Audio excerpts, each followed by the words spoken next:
Good morning, good afternoon, everyone. My name is Steve Burness, and I'm President and CEO of the Better Business Bureau. Wanted to welcome everyone today, but just wanted to go over the few housekeeping rules first. As you can see on your screen, we have muted all lines, so all attendees are muted. The slide deck for today's presentation is available on the handout section of your control panel. Look for the PDF attachment and download during today's broadcast. Any questions today, please use the chat feature on your control panel to submit any questions throughout the duration of the presentation. And the Q&A session will probably last about 15 minutes or so at the end of our presentation. Further information is that you could visit SmithAmundsen's website. It's on your screen there for any update information on this topic or any other topic that you may have for them as well. Again, good afternoon, everyone. I'm again Steve Burness, President and CEO of the Better Business Bureau of Chicago and Northern Illinois. I'd like to thank everyone for attending this webinar today. I know you'll learn a lot today to help you navigate the ever-changing world of the LLCs. It is the mission of the Better Business Bureau to promote marketplace trust and also to provide valuable information and services for all of our businesses. It is our pleasure to share some great expertise on the LLCs from our great partners at SmithAmundsen, and actually they are general counsel to the Better Business Bureau as well. We know you'll enjoy this panel. Please welcome the great leader of our BBB Board of Directors, Eric Fogel. Eric is the partner and chair of the Corporate Practices Group who will be leading today's panel. Eric, thank you so much and welcome and thank you. Thank you, Steve. Thank you, and thanks to you and Carly and Troy and everyone else that you have in the Better Business Bureau for putting on and sponsoring these wonderful presentations. So it's such a benefit to the membership, and we thank you so much for that. Good afternoon, everyone. Thank you for joining us today to discuss this important topic on LLCs. As Steve said, my name is Eric Fogel. I practice corporate and securities law at SmithAmundsen, and I chair our firm's corporate practice group. With me today are my colleagues, Karen Tobin and Nikhil Mehta. Karen has extensive experience forming corporate and LLC entities, drafting corporate documents, and managing our firm's registered agent filings. Nikhil has experience in corporate governance, regulatory compliance, and business litigation matters, and they are wonderful lawyers and wonderful colleagues. Today we are discussing limited liability companies, or LLCs as we will refer to them, along with recent changes to the Illinois law that governs LLCs and important tips for you to know about LLCs, whether you have an existing LLC or whether you are thinking about forming one. Now, we know how important the decision is for entrepreneurs and business owners to select the right entity. It sets the DNA of your business that will stay with you for as long as the business is operable. So we know this is an important life event for you. It's a key decision, and we take it seriously, and we know that you do too. LLCs have become the entity of choice for entrepreneurs and many small businesses. However, the creation and operation of LLCs are sometimes not as simple as corporations. We will discuss some of those complexities in this presentation. A few considerations to note when it comes to LLCs. First, LLCs can be taxed as either partnerships or S corporations. In addition, LLCs can be member managed or manager managed.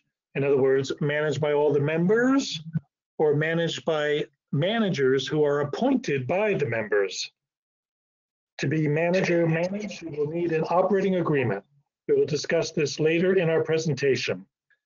Laws governing LLCs change from time to time, including in Illinois on January 1, 2020. We will provide an update on this important change to the Illinois Limited Liability Company Act. So this webinar, we're going to show you the pros and cons of LLCs versus corporations, filing procedures, setting up an LLC, and how to avoid common pitfalls that people run into with LLCs. We want to give you practical, real-world advice. You can take that with you to shape your business decisions.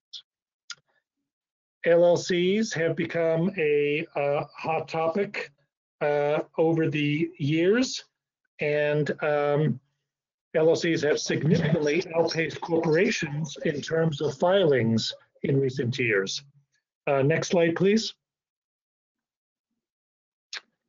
As you can see, a lot of squiggly lines on this page, but what it basically shows is that LLCs are significantly outpacing corporations as the preferred choice for business owners. The first LLC, by the way, was created in 1977, about 15 years after S Corps were created. And as you can see from this chart, in Delaware, LLCs are particularly popular. Roughly 73% of all LLCs are, in terms of corporate entities, that's what's filed in Delaware. You see on the slide there, 165,000 LLCs in 2019, corporations about 45,000. Next slide, please. So at this point, I'm going to turn it over to my colleague, Nikhil, who will explain what an LLC is and go over the basics. Nikhil, why don't you take it away? Thank you, Eric. Good afternoon, everyone. I'll be presenting a high-level overview today of the background of LLCs and the pros and cons of LLCs versus corporations. So first, let's discuss some basics about LLCs generally. So what is an LLC? An LLC is a non-corporate form of doing business. As Eric mentioned, the first LLC was created in 1977, and the first LLC Act was created in Wyoming. So all things considered, LLCs are a fairly new creation of statute compared to other corporate entities such as C Corp and the S Corp. Now in 1993, Delaware completely changed the game when its LLC Act was fully developed and it became the gold standard that many states follow today. Some of the key features of LLCs are its flexibility, the ability to craft a custom internal agreement known as an operating agreement, its customizable structure, you can easily deal with the numerous members, and you can set your own rules within the bounds of your state's LLC. And finally, last but not least, are taxation benefits. And this is really a key hallmark of LLCs, and we'll talk about this in greater detail as we go along. But essentially what it means is that an LLC may elect to be taxed as an S Corp or a partnership. Next, let's move to discuss some basic LLC terminology. An LLC is owned by what we call members or unit holders, whereas in a corporation, we refer to the owners as shareholders. LLC ownership is called a unit, while an ownership interest in a corporation is referred to as stock. LLCs are governed by operating agreements, while corporations are governed by a set of bylaws. And now we'll move to our list of pros and cons, comparing LLCs versus corporations. So first, let's take a look at ownership. As we talked about earlier, each entity is owned by members in an LLC and shareholders in a corporation. Liability, both LLCs and corporations enjoy liability protection. Taxation, as we've discussed, LLCs enjoy what is known as pass-through taxation, which allows the taxes to be passed through and reported on the individual members' tax filings for just one level of taxation. While corporations, on the other hand, have two levels of taxation, one at the corporate level and one at the individual shareholder level. Formation requirements. LLCs are formed by the filing of articles of organization, and corporations are formed by the filing of articles of incorporation. And now let's discuss management. LLCs, as Eric alluded to, can be member managed or manager managed. And Karen will talk about this in further detail in her slides. While corporations are managed by a board of directors. Capital and ownership structure. LLCs have a flexible capital and ownership structure. These can easily distribute profits and losses as desired. And you can get creative with this. You need to make sure that whatever you do, if you do get creative with it, is properly stated in your operating agreement. We'll talk about that in further detail later on. Corporations do have a key feature which allows them to make a public offering of shares, while S Corps and LLCs cannot. Corporations have different classes of stock, while S corporations cannot. Next, we'll move to obtaining capital. LLCs often obtain initial funding and capitalization from their members. So for instance, if the three of us here were to have an LLC among us, Eric may bring $100,000 to the table, Karen may bring $125,000, and I may bring, say, $80,000. And that would all be documented in our operating agreement. LLCs often set forth additional capital requirements in the form of what are called capital calls, which we'll discuss later on.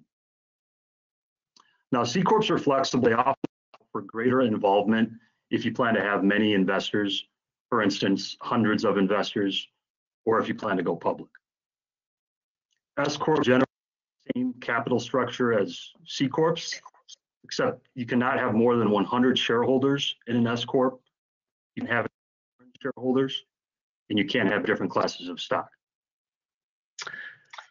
Nikhil, if I can mention, just two things I want to point out about LLCs is that if you're looking to raise money from investors, LLCs tend to be a preferred entity, and that's because of the pass-through taxation. So if you have equity raising in your plans, then you probably want to go with an LLC. That's the most common vehicle for companies that need to raise money. The other thing I want to point out, and this is sometimes a surprise to people who have LLCs, because they can be taxed as partnerships, it means at the end of the year, instead of getting W-2s, you get a K-1 like a partnership, and there are certain consequences of that. And the main big surprise that I hear time and time again is that if you have an LLC and you take out as the owner more money than you earned, so your distributions to yourself are more than your net income, you will develop what's called negative equity. And when the business is over or when you retire, you have to pay tax on the amount of that negative equity. It's just something to be aware of, to check with your accountant or your lawyer at the time that you're forming an LLC to make sure you're aware of all the tax ramifications. Thank you, Nikhil. Great, thanks, Art. Franchise tax. Just a quick note here that many states have what is called a franchise tax for LLCs, which is a tax on a member's paid-in capital. Now, Illinois does have a franchise tax, which is filed on Illinois Form 1065. And final point here, combining benefits. There's a final option where you can kind of combine the best of both worlds with an LLC and an S Corp. And you can request S Corp status for an existing LLC. This is filed on IRS Form 2553. And really the legal import here is that the LLC is still an LLC, but for tax purposes, it's treated as an S Corp. And with that, I will go over to Karen to discuss LLC filings. Karen?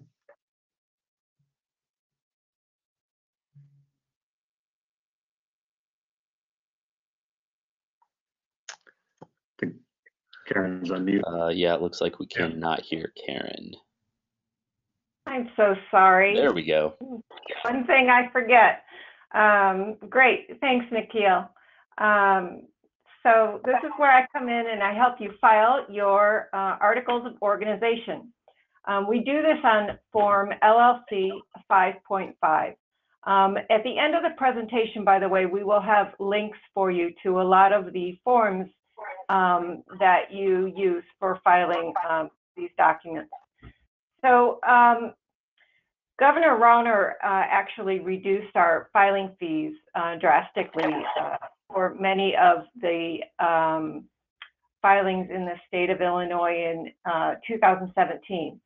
So for instance, and he did this to try to keep business in Illinois.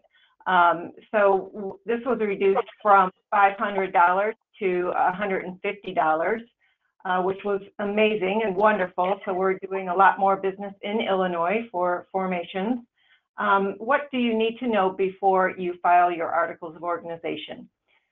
You need to know the name of the business, and for this, we check the name availability with the Secretary of State, of course, to make sure that it is available to own with the Secretary of State. But we also do a web search to make sure that there's no confusion in the marketplace, so that that's not a problem moving forward. So that's important, and also for intellectual property, so that there's no infringement out there in that regard as well.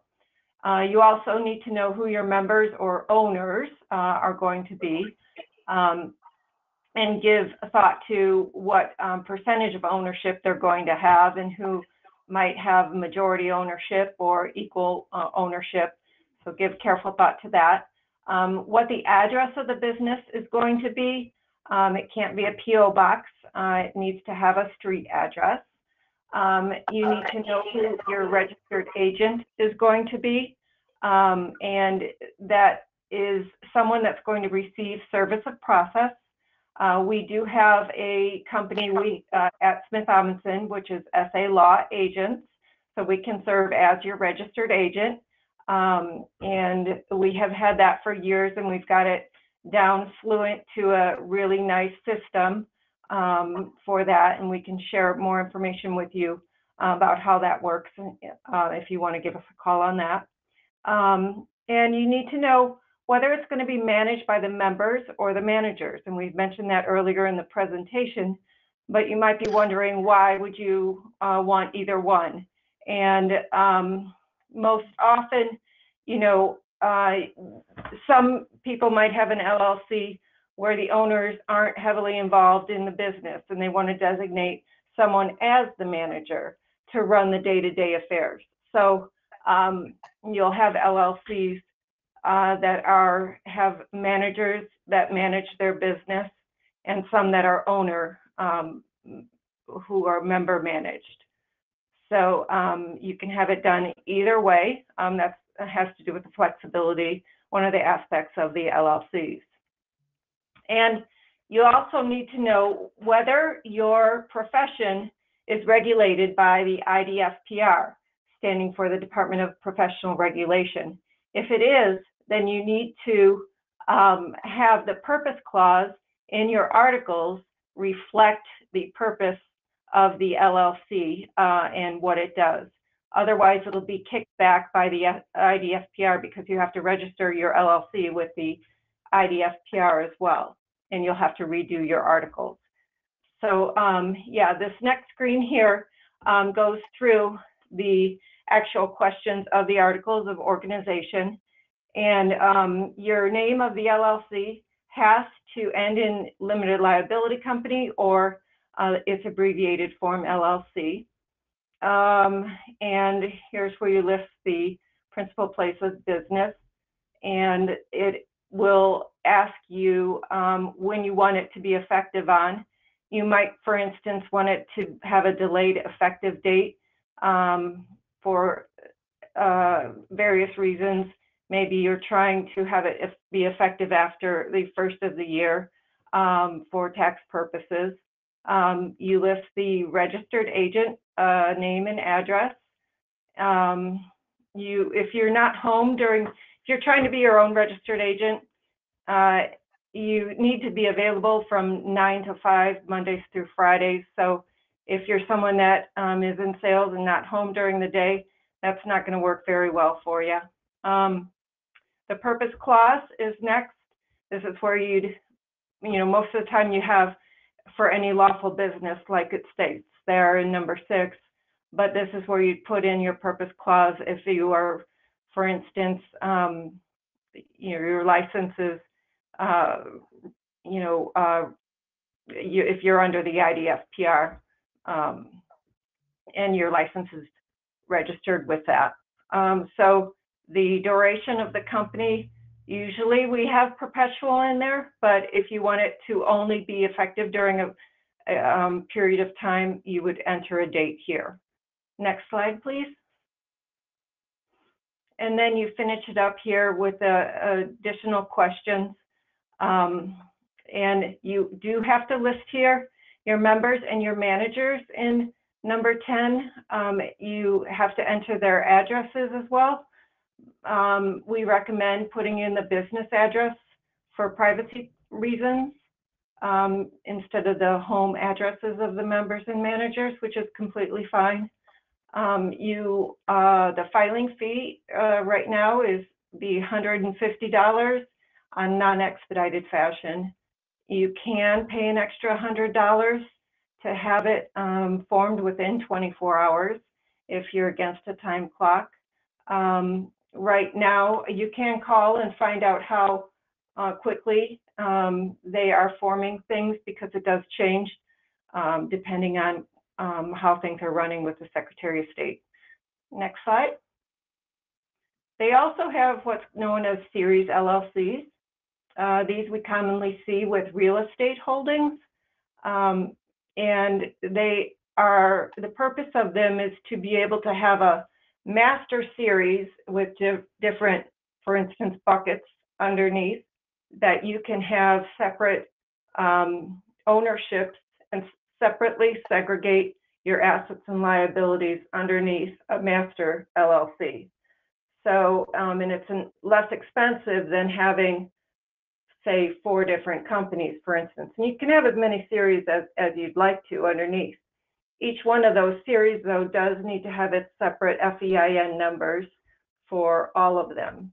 And then it's also less expensive when it comes time each year, because you have to file an annual report. So you file one separate annual report for the master LLC, and then it costs, you add separate, an additional $50 for each series for the annual report as well. And then to form each, what these buckets are called are series designations, certificates of designations. So to form another certificate of designation is $50 as well.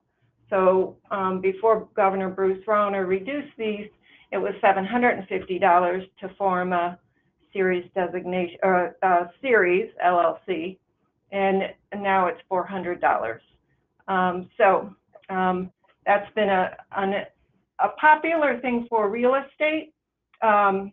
They're not always recognized in other states, so you have to be careful when you're doing a series formation, because in businesses, for instance, if you're doing it for manufacturing or distribution or any other type of business, it's difficult to sell sometimes, because you can't often, and Eric knows more about this, but you can't often sell those assets within those series LLCs.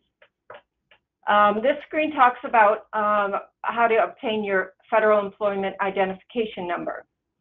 So the first thing you do, I would suggest, is print off, and there's a link here, print off your SS4 and look through all of the items that you'll need to complete when you hop online to get your FEIN number.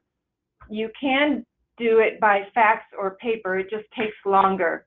So if you do it online, it's much more, a much more expedited process. You can obtain it immediately and print off the letter from the IRS that provides you with your FEIN. The things that you need to know to obtain your FEIN are your responsible party. This isn't necessarily the owner of the company. Often the owner of the company might be another company that owns the company, not necessarily an individual. The IRS really wants to speak to an individual, and that's the responsible party. So who's going to be there to answer questions that the IRS might have regarding the company? So that's what they want to see there in that line. And you'll have to enter their social security number there. You'll need to mark down how many members the LLC has or intends to have. You'll also have to tell them if you intend to have employees during the first 12 months. This isn't a hard and fast number that you have to stick to. It's just, what is your intent? If you change your mind and you didn't intend to have employees and then you do have employees, you know, that's okay. They're just trying to get a handle on what your intent is. And then your principal activity of the business, what you do, and then the best route, of course, like I said earlier, to obtain your FEIN is online. And then the tax elections, the default tax classification by the IRS. One member is a disregarded entity so that your revenue comes straight through and you file on your personal tax returns. If you have 2 or more members, it's classified as partnership taxation. And you can, like it was stated earlier, you can elect to have S Corp taxation, and you do so by filing Form 2553. Form 8832 that's referenced there is just for Q sub election, which is where an S corporation has a subsidiary that also wants to have S election. An LLC may want to elect S Corp taxation. Most often, if an LLC is going to have employees, you really might lean more towards having it be an S election, because the employees, the owners, might take a salary, and by taking a salary, you know, they can reduce the amount of distributions at the end of the year that they're having as well. So that helps in and of itself too. There is a deadline for electing your S Corp taxation, which is 75 days from the date you incorporate. So please be aware of that. All right, with that, I'm turning it back over to Nikhil. It goes to me, but that's okay. Oh, I'm sorry. Okay, so here's some practical advice. I want to share with you some common pitfalls in LLC operating agreements that we typically see as lawyers.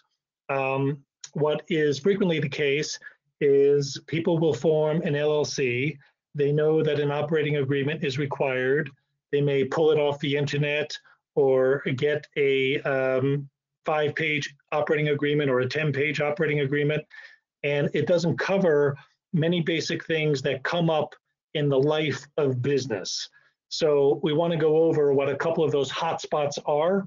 So whether you have an existing LLC that might need amendment after you hear this, or you're going to create an LLC, these are things that you should be aware of.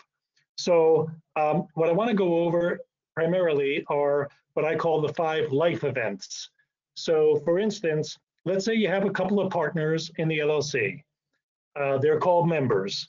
And let's say that a member quits, decides, you know what, I'm going to go and be a monk somewhere, or has a change in plans. Well, the question becomes, okay, who is going to buy back, if at all, the member's units? Does the member get to keep those units, even though he or she is no longer involved in the company? Or does the member get to sell those units back to the company? Or does the member get to sell those units to a third party? So, so it's important for the operating agreement to address what happens in that case. The best rule of thumb is for all the parties to agree in the operating agreement as to what a buyout formula is going to be and who has the right to purchase the departing members' units. So for instance, It could be an agree-to formula, or it can be we'll get an appraisal at the time of separation. So those work. But then you have to ask, okay, how is the payment going to be made? So let's say the company has the right to buy the units. In most businesses, paying a lump sum might be difficult. So it's important to agree to spread it out over time. So maybe over 3 years with interest, maybe over 4 years, depending upon what the business can afford and what type of business it is. Similarly, what if a member dies or becomes permanently disabled? If a member dies, do you want to be in business with that member's heirs, with that member's spouse or children? Probably not. So you want to have something in the operating agreement that addresses this issue. Well, if you could go back to the prior slide, please. Thank you. So you want to have something that addresses that issue when somebody dies. So that, again, is typically an agreement in advance on what the formula is. It could be a multiple of earnings. It could be a multiple of what's called EBITDA, earnings before interest, taxes, depreciation, and amortization, EBITDA. It can be an agreement to have an appraisal later on with terms for payment over time. Same for permanent disability. Then, what if a member is terminated with or without cause?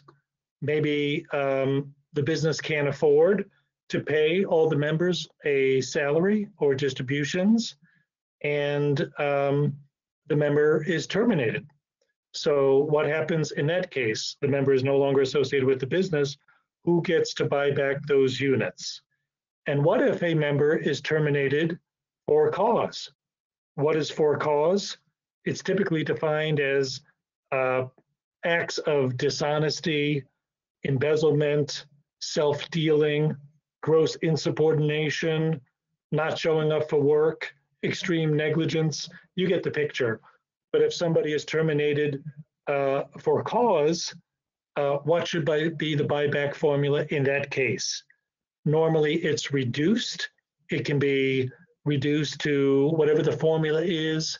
If you're terminated for cause, if you've been bad, then it's a 50% formula. You only get 50% of the value paid out over time. In other words, there's some penalty associated with being terminated for cause.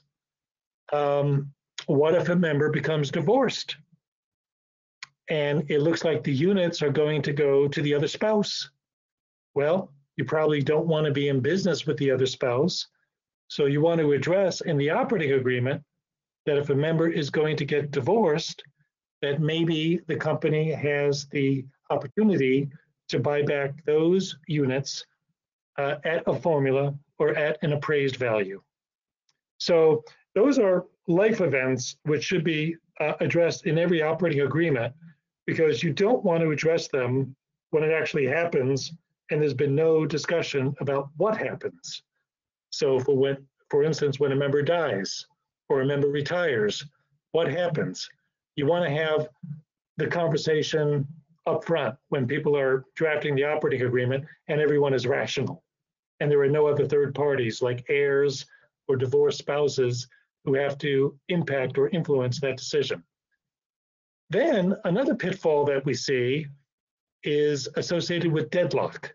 So what is deadlock? Well, imagine that there's an even number of managers or an even number of members.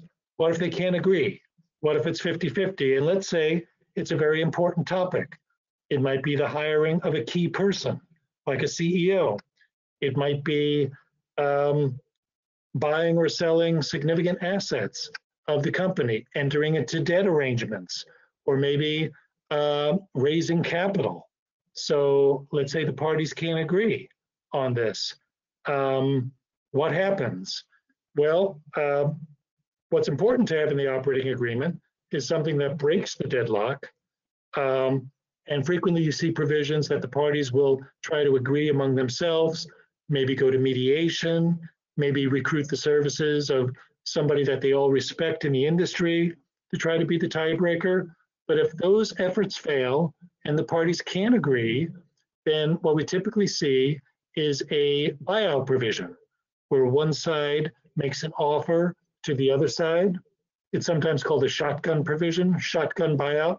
One side makes an offer to the other side, and the other side has the option of either accepting the offer, yeah, we'll take that price, or turning it around and saying, you know what, we'll buy you out at that price. So there are many variations of shotgun buyouts, but that's one mechanism that you can use to break a deadlock. It comes up more often than you think in operating agreements, because even if you have an odd number of managers or members, if one of them goes, then you have an even number. So these deadlocks do come up. And then how to deal with capital calls and how capital calls work. What are capital calls? The business needs more money. The business needs an assessment from the members. Well, who has the power to call a capital call? And what are the procedures for answering a capital call? What if you don't have the money and you pass? How much are you going to get diluted? So all these things should be worked out in the operating agreement so that everybody understands the rules going in as opposed to fighting later on. Just one war story. Nikhil and I were working on litigation just last year, spinning into this year, and it involved a LLC, profitable business, good business, and there were 3 members. They were all managers as well. Well, 2 of them decided to gang up on the 3rd one, and even though they were partners for many years, as a matter of fact, they bought the business from the 3rd partner. Guess what? They kicked out the 3rd partner. And they said, well, the operating agreement isn't very clear, and we're going to give you, as the value for your units, book value, assets minus liabilities, basically, as opposed to fair market value. So, and there was nothing in the operating agreement that really answered who should get what, who should get paid what, when does it get paid. So we were hired by a 3rd member who got booted out, and we went to arbitration. And fortunately, we were able to get that 3rd member the fair market value for his shares, but it wasn't without a fight. And he had to protect his rights as expressed in the common law. But this is just real world example of the things that come up time and time and time again. So a lot of entrepreneurs, they'll skimp on the operating agreement. Why do we need that? Usually it comes up because bank accounts for the business, you need to present the bank with an operating agreement. So the formers of the business will say, let's just get the smallest, just 5 pages, 10 pages, whatever we need to satisfy the bank, and they'll forget these many provisions, and then we get called in later. So word to the wise, these are common pitfalls for you to think about your own individual situation. And now I'd like to turn it back to Karen to talk about an important change that happened on January 1st, 2020. Karen? Thanks, Eric. So prior to January 1st, 2020, Illinois courts had maintained that an LLC, the members and managers of an LLC couldn't be held liable for torts or, behaving badly as long as they were acting within the realm of representing the business that they were in. And a case in point was Das versus Yale. So Craig Yale, the defendant in this case, was the member and manager of his LLC. And this case was in Chicago. The plaintiffs owned a garden condominium that they had bought from Mr. Yale, or they actually bought it from Mr. Yale's LLC. And they sustained a severe amount of water damage due to some faulty pipes, sewer pipes, drainage pipes underneath their condominium unit when they went to rehab and remodel. They discovered that the drainage pipes and sewer pipes were not as represented when they bought the condominium. So when he was sued, he put forth the affirmative defense that was under the Limited Liability Company Act and stated that his shield was that, well, he was acting under the Limited Liability Company, and the LLC Act states that, you know, he has that as an affirmative defense, and the court dismissed the case. And because under the Act, it states that if you are acting pursuant to the LLC, that you could not be held liable as long as you are doing it under the LLC itself. So, and under the next slide, please. So what the court or what the LLC Act now states is that it's now states, and its intent is to specifically overrule. There's two cases. The other case is basically it's the same thing or the same premise, is that you cannot hide behind the LLC Act. You can't hide behind the LLC to specifically put forth wrongful acts or omissions. And so it brings it in line with, you know, contract law and fraud and torts. You cannot, it's meant to overrule the interpretation of Doss versus Yale. And you can't, a company may be held liable under the law other than for this act for any wrongful acts or omissions, even when acting or purporting to act on behalf of a LLC. So that's law. So Karen, if so the punchline of this change is that previous to January 1, 2020, owners of LLCs had very broad immunity and very broad protections in their LLCs if they did acts in their LLCs, even wrongful acts, even bad acts. They had expanded protection, and that as a result of this change, now they have protection. They still have the protection of the corporate shield in the limited liability company, but they don't have immunity from fraud or from wrongful acts or bad acts that hurt other people. Is that a fair way of saying it? That's perfect. That's absolutely correct. So what kind of impact does this change in law have on your company? Well, it means that, well, first of all, if you don't have an operating agreement with for your LLC, you should get one, because we can put provisions in there to help protect yourself as a member or managers, to help protect yourself. And if you do have an operating agreement, we should review it and look at the indemnification section specifically.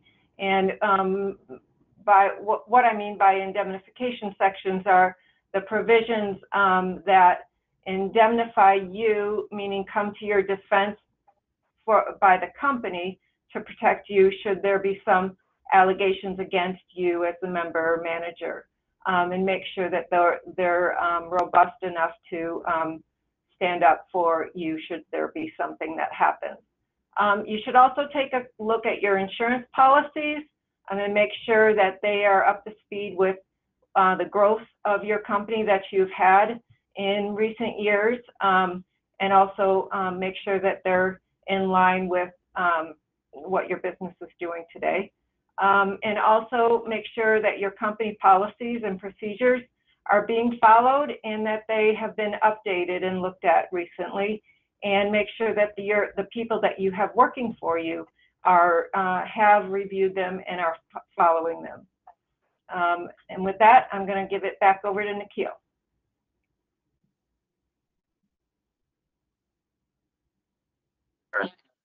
Thank you, Karen. Now let's take a look at the hallmarks of an effective operating agreement. As we've discussed throughout the presentation, operating agreements are critical for LLCs because they set forth the rights and responsibilities of the parties. Therefore, we really want to take extra care to make sure that the agreement clearly and accurately reflects your intent, reflects the intent of the parties. And it should be customized to fit your needs. And for that reason, we strongly discourage the use of so-called off-the-rack agreements or these form agreements that you can just kind of pull off the internet. It should be a highly customized, bespoke agreement just for you, your company, your situation. With all that in mind, let's take a look at these bullet points here. So first, define terms. In the course of a typical operating agreement, you'll have many terms that are used over and over again throughout the document. For instance, members, capital contribution, capital calls, distribution, transfers, things like that. So it's important to define these terms and to define them very clearly. So for instance, who are the members and how many? What are the contributions and in what amounts? When are the capital calls due? And what are the penalties for failing to pay? When do distributions occur? So these are key terms in the operation of any healthy LLC. And so it's crucial to define them clearly. And you want to define them not just clearly and precisely, but you want to define them in a way that captures what everybody intends, what you intend, what your partners intend, and what the company intends when it's coming together. Capital contribution, very important section. Again, Eric and Karen have talked about this as well. Who brought to the table? We need to make sure that whenever capital is being brought to the table, it's being encapsulated in your agreement. Management, we've talked about this. Who is the manager? How many managers? Is it manager managed or is it member managed? What are their responsibilities? Very important thing. You know, we'll see some operating agreements from time to time which don't clearly define the manager's responsibilities. So it's kind of open-ended. You want to clearly define that. What are liabilities? So very important to kind of drill down on these and get very specific. Indemnification, another very important section. You want to have a robust indemnification section that protects you and the other members. You want to set forth who's indemnifying who, what costs, what items are being indemnified. Is the manager indemnified? And in this section in particular, in the whole agreement, but in this section in particular, you want to avoid any vague or overbroad language. You don't want to inadvertently, you know, over include or under include something that you meant to incorporate. Transfer of units, another important section. I feel like I'm saying every section is important, but it's truly the case. Transfer of units. When do units transfer? Is there a triggering event? Does it require member approval? Do your other partners or members have to sign off? Does it require any sort of formal written opinion or an attorney opinion? Any other documentation that's required? So you want to make sure that that's very clear. And then these key life events that Eric discussed in detail, how are we going to deal with these? We want to look in advance and try to figure out to the extent that we can how we want to handle these. And nobody has a crystal ball, but to the best of our abilities, let's look down the road, 3 years, 5 years, 10 years, maybe even plan for the possibility of these events. So what happens if I sell my interests? How is that dealt with? If we dissolve, if I retire, or if I die, if I'm terminated? So we want to identify these situations before they arise so that we have a plan to deal with them. Deadlock, I won't go through this too much because Eric and Karen both discussed this. But if there's a 1-to-1 deadlock, 3-to-3, we want to make sure that we're dealing with that. We have a process for dealing with that. And ultimately, the agreement should capture the meeting of the minds between the parties. And finally, we'll just take a quick look at some common mistakes that we see in operating agreements in LLCs. And encourage all of you to avoid. First and foremost, we want to avoid conflicting terms. It sounds simple, it sounds obvious, but we don't want to have terms conflicting with each other. So, we don't want to have something say one thing in section 1.2 and say the opposite in 5.3. Sometimes we'll see a failure of companies to memorialize membership percentages. It's kind of a understood agreement or an understanding. You just want to make sure you document that clearly. We'll see a failure to properly document contributions, loans, or asset transfers. You really want to make sure that this is all buttoned up and done properly. You want to have clear and accurate records for your sake, for compliance sake, and just for the sake of everyone's interest. If you're taking out or making a contribution or you're taking a transfer, it should be documented properly. And finally, commingling funds. Obvious, it's common sense, but really want to avoid commingling of funds. We don't want to mix company funds with our personal funds and be accused of fraud or self-dealing or things like that. So just some common sense points there. And with that, I will send it back to Eric. Well, thank you, Nikhil, and thank you, Karen, for those excellent presentations. Are there any questions? Troy, did we get any questions? Yes, we do have a number of questions, and so forgive me. I don't know if we'll get through all of the questions in the time that we have, and also just bear with me. I've been following along, but this is certainly out of the realm of my expertise. So if I repeat a question that may have been answered along the way, I apologize. Just we can move on to the next one if that winds up being the case. So let's just kick it off with the first one, which is, what are the main advantages of an operating agreement if the LLC is 100% owned by one person, besides the bank requiring so? So maybe I'll take that question. So I think the main advantage, if there is one member to having an operating agreement, is that if the person were to pass on, for instance, the operating agreement acts as something like a will and can explain what happens to the business in that situation. But operating agreements are living documents. So as businesses change, so it might start out as just one member, and why does one member need an operating agreement? That member may need to get a partner, may need to raise capital, may need to incur debt, and in that case, the bank is going to want to make sure that the LLC has the power to incur debt. So there are corporate reasons and what I would say growth reasons to have a operating agreement. It's an excellent question. It's an excellent logical question. But I think banks would certainly expect you to have an operating agreement. And I think just for your own peace of mind, you would want to get one that at least has your business expectations, the expectations for your family and other people who deal with you, vendors, etc., mapped out in the operating agreement. Good question. Super. Our next question is, if we are planning a change of ownership and we are registered as an LTD, can we change to an LLC once the ownership documentation is completed? So I'll just handle that one again. And as I heard you, they're registered currently as an LLP, limited liability partnership. No, my mistake. LTD. LTD. Okay. So what they would need to do, there is a conversion process that you would need to follow. And so is it possible to convert into an LLC? It might be, and depends on whether it makes sense. But you can convert C corporations sometimes into LLCs and vice versa. So it could very well be possible. Excellent. Our next question is, does an LLC offer the same protection from creditors and lawsuits as an S Corp? This is of special concern for investors. So I'm going to turn that one over to Karen. Karen, if you can answer that one. Yes, it's a good question.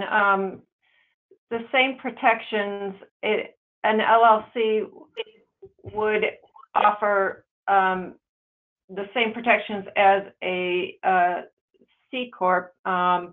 It would the liability would be the same regardless of the entity that you have for the LLC or the C corp. It wouldn't make a difference there on that side of things. Yeah. So from the investor standpoint, it's really indifferent. So whether it's an S corp or whether it's an LLC, the investors are protected the same by the corporate shield. Correct. Excellent. All right, let's move on to our next question. When an LLC files their first annual report after formation, are they legally required to include all of the members, or do they only need to put the managing member's name? This is one right for Karen. Go ahead, Karen. Take it away. If the question is for an Illinois LLC, if it's a manager managed LLC, they'll list their managers on it. So that's the answer to that question. But what about members? Do they have to list the members, the identity of the members? No, they don't have to list the identity of the members. Right. Okay.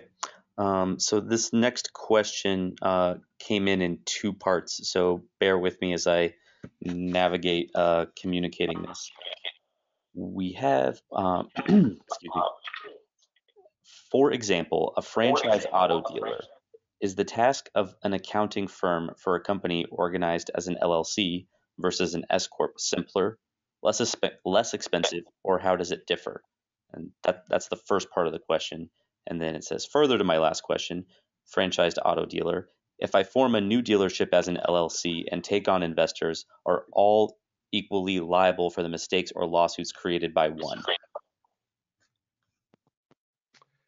So I'll take that one. First, with respect to question number one, the accounting ease, if you will, or convenience of an S corp versus an LLC, really it's about the same. Maybe an LLC might be a little bit more complicated if partnership taxation is elected, and that's because if partnership taxation is elected in an LLC, you have to keep track of everyone's capital accounts, their capital accounts. So it's a little bit more involved in an S corporation. So I would say for just convenience and ease, I would give the tilt to an S corporation, but not by much. With respect to the second question, which is if an LLC needs to raise money, wants to raise money, are all the members on the hook for the liabilities or the mistakes of any one member or the LLC? The answer is no.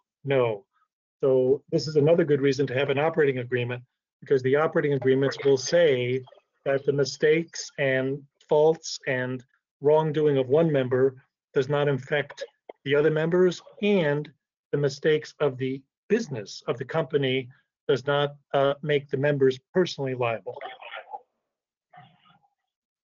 Fantastic.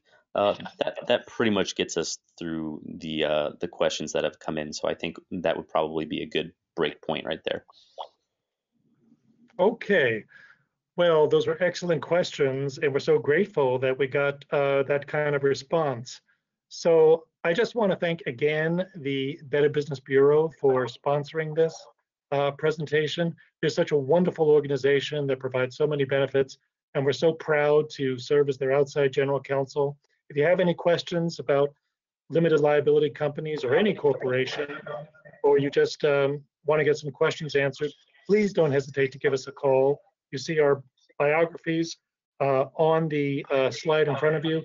it's my understanding that this presentation will be distributed to all attendees. So thank you very much. I'm going to turn it over to Steve now. And thanks very much. Thank you so much, everyone. We greatly appreciate it. Eric, you did well. Karen and Nikhil, thank you so much on behalf of the Better Business Bureau and our members. It was great, insightful information that they can utilize. As Eric mentioned, this session was recorded and it will also be placed on our webinar page for future use if you want to look at it again. And again, if you have any questions, please reach out to them directly, or you can reach out to the BBB and we'll connect you with them. And if you have any further questions, please reach out to the Better Business Bureau. On behalf of the BB, I want to thank Eric, Karen, and Nikhil for everything and being so gracious with your time, energy, and effort making this a successful webinar. And thank you for your service to the Better Business Bureau as our general counsel. Thank you. Thank you, everyone. This concludes the webinar. You can log off now. Thank you, everyone. Bye-bye, everyone.